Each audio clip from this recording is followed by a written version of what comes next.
Yeah, I'm part of the Asia Indigenous Peoples Movement. So we take up issues like cultural diversity, ecological diversity, and conservation.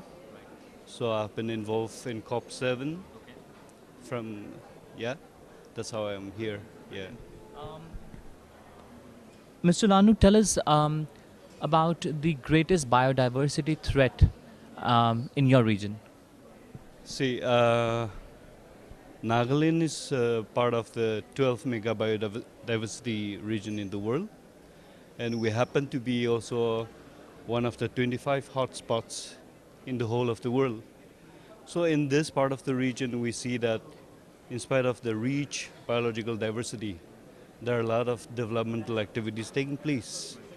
So in these developmental induced activities, it often goes against the environmental conservation, deforestation.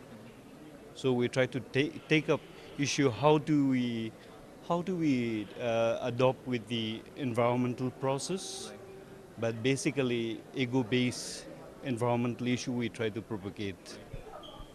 So, while working with the indigenous groups, give us, give me, give us some specific examples of activities that you've taken up, and also the associated positive impacts that have emerged.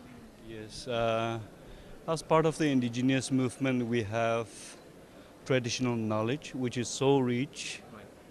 We do understand the environmental language if we follow and if we take up the environmental values, traditional values, ethos and customs.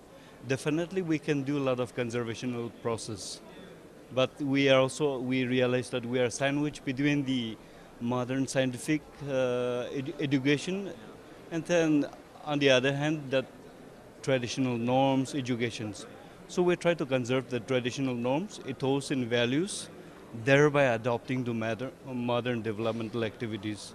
So we try to work in between how to adjust the traditionalism with the modern development and education. Um,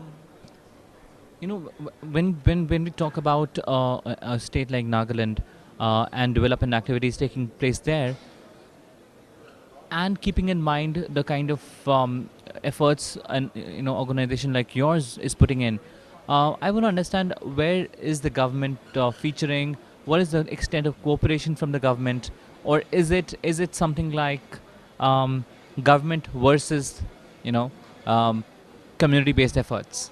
What is your experience been so far? Yeah, often we realize that government take up their own policy without really considering the traditional knowledge, norms, and customs. So we try to also push in our agenda that the people should not be left behind when doing the developmental activities.